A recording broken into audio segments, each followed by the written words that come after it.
There you go, guys. We are here. Finally, we are live. We had some technical difficulties. We are about half an hour too late, but we got here. So, Chris, thanks for joining me here on the European Football Live Show here at Kickdawgz. YouTube, Twitter, Facebook. I don't even know where we are, but how's your day been going so far? You know what, Gordon? It's better late than never. I think that's always the adage. We can always take this, but I'm doing okay. It's quiet day. Anybody who's up north and in the East Coast kind of knows it's snowing like the dickens outside in the middle of April, which is not something that Gordon and I particularly appreciate. But No, no. Mother Nature's been ignoring our calls.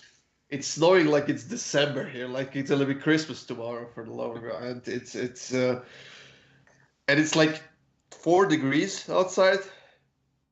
It's not cold. I don't even know how is this possible to have so much snow at plus 4 degrees. It's crazy. I didn't get my science degree. I maybe took a couple science classes, but other than that, I was asleep for most of it, or I was dreaming about sports betting.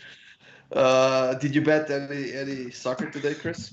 I was looking at some games, but ultimately there were just a couple I couldn't pull the trigger on. Yeah, I went my degenerate route. I bet on some Serie B, some action there, and I tried to bet on some stuff in the English Championship, but nothing too heavy. Gordon, how about you? I would say it's a good thing that you didn't back anything today. Atalanta lost at home. Barcelona lost at home to nobody other than Cadiz, for the love of God. They lost to Cadiz at home, and it looks like they have entered one of those black holes that they just can't get out of right now. And it cost them the spot in the Europa League semifinals since they lost to Eintracht Frankfurt at home last week. I don't know. I would say it's a good thing that it's close to the end of the season and they will have a chance to regroup and get even better at the off season. Yeah, I think that you go back to that Atalanta matchup that you just mentioned. I think it's gonna. What is it? The worst finish that Atalanta will have to a season since coming back up to Serie A few years ago, and I think that result is just a summary of that. But just a bunch of shocking results today. I think everybody maybe partied a little bit too hard on the weekend, and it kind of showed on Monday's results. Yeah, you know what? I was looking at their scored goals yesterday, and I see 54 scored goals in 32 games. And for the most of the teams in Serie A, that would be a huge accomplishment, like scoring 54 goals in 30 games. It looks nice, right? But not for Atalanta. That's the team that scored like almost 100 goals a couple of seasons ago. And even last season, they scored, let me just do a quick check here. They have scored like a bunch of goals last season. I think it was in the 80s. It was 90 goals in 38 games last season, and now they have 54 in 32 games. So, I mean, it's almost going on borderline. You'd call it almost anemic that they haven't been able to score 54 goals. 54 goals for Atalanta is like what Norwich has produced in the Premier League this season. It's unfathomable for that team, but I mean, it is what it is, unfortunately. Yeah, in the 2019-2020 season, they have scored 98 goals in 38 games. Well, someone wants to get a hold of me.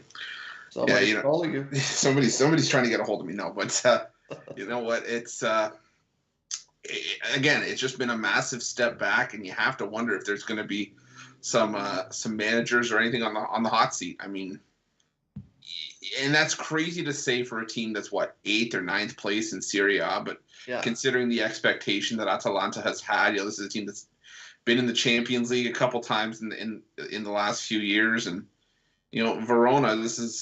Verona, I believe, came up. Was it 2 years ago? I think they came back up. Yeah, something like that. 2 or 3 years ago. And they overachieved in that first year back, I remember. And the second year and all the way up till now, they've kind of been in that middling role. But I think middling is a lot better than going back down. But Atalanta, this is almost their equivalent of going down. They were, I'd say it was either for like Champions League or bust for this team. Maybe even they would settle for Europa. They wouldn't be happy about it, but now they're just missing out on it altogether. Yeah, you know what? Atalanta has actually scored more goals than Verona has scored more goals than Atalanta has this season, and only I think three teams are better than them when it comes to scoring goals this season. But too bad that their defense is kind of garbage this season. They have conceded 50 goals in 33 games, but as far as Atalanta goes, they are in eighth place right now. They are 7 points away from the Europa League spot, and they are 12 points away from the last Champions League spot. So unless they somehow qualify for any of the any any of the European competitions, even the Conference League, this season is going to be massive disappointment for this team. And I know that most of the Atalanta fans don't want to hear this, but I think it's time for a coaching change, to be honest. Well, I think that's been the resounding, the sort of the general word is that, and that's why I was saying for an eighth place team, it's almost unheard of that you would, sack your coach. But okay, I'll say it like this. It would almost be unheard of if you're not a big club. Like if you're like a Manchester City that went to from like first to eighth place, there'd be people calling for like Pep's head or teams like that. But Atalanta, this is a team that I think should just be sort of happy with how they've been playing the last few seasons. And one hiccup of a year for me, I mean, it's almost like what we were talking about with Tuchel and Chelsea. They did have a bit of an up and down season, but I don't think one season should justify a coach being sacked. But I get it. Teams have certain expectations. But Atalanta, I get it's just know where you came from a few years ago and sort of be appreciative of where you are now. Yeah, exactly. And I guess we'll see what's going to happen with that because they do have a talented team. They have a great roster. They have pretty good depth and everything. And as we know, they can score a lot of goals and play a lot better than they do right now. So we'll see if they are going to stick to the coach they have or they're going to make a change. Now, about that other game in Serie A today, Chris, Napoli and Roma. That game ended in a 1-1 draw with Roma tying the score in the 91st minute. And I think that with this draw, Napoli, I think they could be out of the title race with this draw.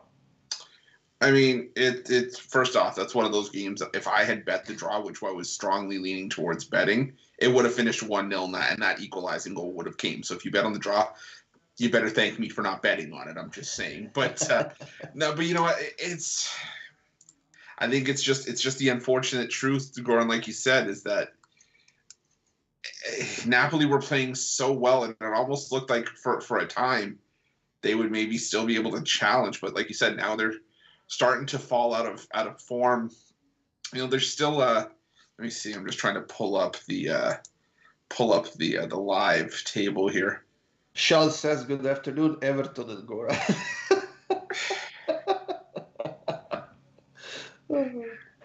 Let's see here. So 67 points. I mean, they're still 4 points out. So I mean, with how many games to go? 5 games to go. It's not that bad, yeah. Yeah, they would need some help, but it's not out of the question. And I mean, tomorrow we have is it Milan and Inter I think it's in the Coppa Italia. Yeah, it's Coppa. So if they're gonna go at each other, that may leave some bones to be picked for this coming weekend and for the domestic fixtures in the league. But yeah, it's not an ideal spot to say the least.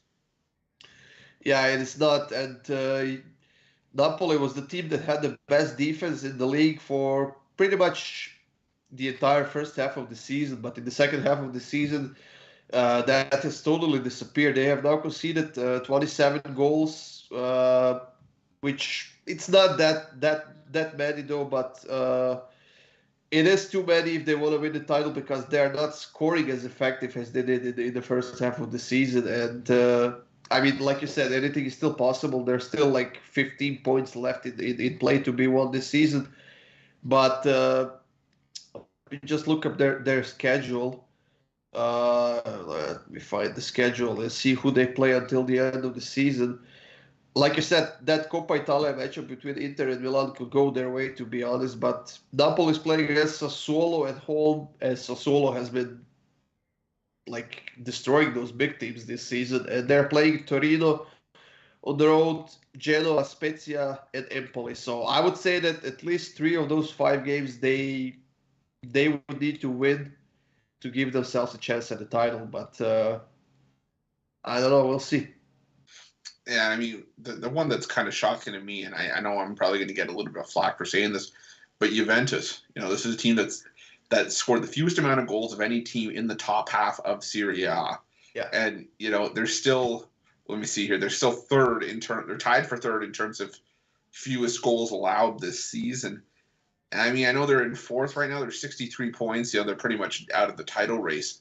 And 5 points clear of fifth for that last Champions League spot. But I think that's been the shock to me, is just how weak. I don't want to say weak, but I think that's the only word I can really find right now. Just how weak Juventus has been offensively. Yeah, they have been, and that has improved a little bit since Vlahovic arrived to the club, but not by much, because there isn't much that he can do alone, to be honest. Yes, they did have injuries, and Dybala, who is probably their best playmaker, apart from Chiesa and I don't know who else, but you know what? They are not scoring a lot of goals. They definitely can and probably will do more next season, but there are some rumors that Dybala is leaving the club, maybe even Morata, and who knows how this thing is going to look next season. But I mean, all of a sudden they did have that nice run of maybe, I don't know, 10 games or so, and they did join the title race, but now they are 9 points away from the top of the table, and honestly, I I don't think they can get closer than this fourth place, if you ask me. No, I don't think so either. But I'm looking up just like the final sort of fixtures for the top teams in like the top four, especially the top two, because like I said, we were talking about AC Milan and Inter, and I think, to tell you the truth, even in second place, I think this is Inter's title to lose, because you look, they have the much easier path. They do have. I'm just trying to remember. There was just I was actually just looking at Inter's schedule. I think their next game, I believe it's against Roma, and within the league, I think it's against Roma. I'm just trying to pull it up here. Yeah, it's against Roma, but then you look after that, the last games: Bologna, Udinese, Empoli, Cagliari, and Sampdoria, all teams in the bottom half, I believe, of the Serie A table. I could be wrong. Meanwhile, you look at what AC has. I mean, this is obviously side by side the harder run of games. You've got, let me pull it up here, I believe it's Lazio next. They've got Lazio next in the league. They finish with Fiorentina, Verona, Atalanta, and Sassuolo. That's a pretty hard schedule, to be honest. But the thing with AC Milan is they have been garbage in those, let's call them, weaker games where they play against weaker teams. They couldn't beat Bologna. They couldn't beat, who was it? Genoa. I don't know who else. But against those big teams, they have been pretty successful this season. They have beaten Inter. I think they have beaten Juventus as well. I We'll see if they can beat Lazio, because Lazio is probably the best offensive team in the league this season, and they're scoring a lot of goals. We'll see if they can outscore them, because they certainly are not capable of defending against them. So, I mean, like I said, the reason I said that was because Inter, they're going to be favored in pretty much all those games. The tightest one is obviously going to be that first matchup against Roma. But after that, that should be a stretch where Inter Milan should run the table, and then that basically puts the pressure that if AC Milan drop points anywhere, all of a sudden Inter back in sort of in the driver's seat, and I could see them dropping points against Fiorentina. I could see it against Verona. I'm not saying that any of these teams would beat AC Milan outright, but a draw would not surprise me. Against a team, like a Sassuolo, who, like you said, have been giant slayers for much of the year. Fiorentina and Verona have a tendency to be thorns in the bigger club side. So, again, that's just why I'm thinking that maybe Inter not necessarily out of the race by any stretch. No, definitely, and I believe they have a game in hand, so that will come handy for them. Yeah. Now, Chris, I would suggest we move on to tomorrow. We got a couple of big games, starting with Liverpool and Manchester United in the EPL. This is the, I believe, postponed game of round 30. Liverpool is actually minus 295 favorites. It's like they're playing against the third division team here, not against one of the biggest teams in the world in Manchester United. But I would say it's really justified for them to be such big favorites. Well, I mean, they pretty much are playing a third division team, and any United fans, don't get at me in this one, just because you know as well as I do, they have not been playing all that well. But Goran knows I'm really spinning my wheels by picking this game because United have not been playing well, and as an Everton fan, it's truly against my religion to side with Liverpool. So I'm probably leaning towards the Goran special here. Both teams to score in over 2.5. I think this is going to be a game where both teams get on the score sheet, but we have a high scoring game at the end of it. You know what? How can you not side with Liverpool here, to be honest? I do like both teams to score in over 2.5, yes. But I'm going to go with Liverpool and over 2.5 in this one, to be honest. They are still tied with with Manchester City. So sorry, guys. We have some backstage. Yeah, the peanut gallery is getting involved. I was going to say they're tied with Manchester City, but no, they're not tied. They are only 1 point behind. And they need to win here if they want to keep their title chances alive. So I would take Liverpool at over 2.5 in this one. Again,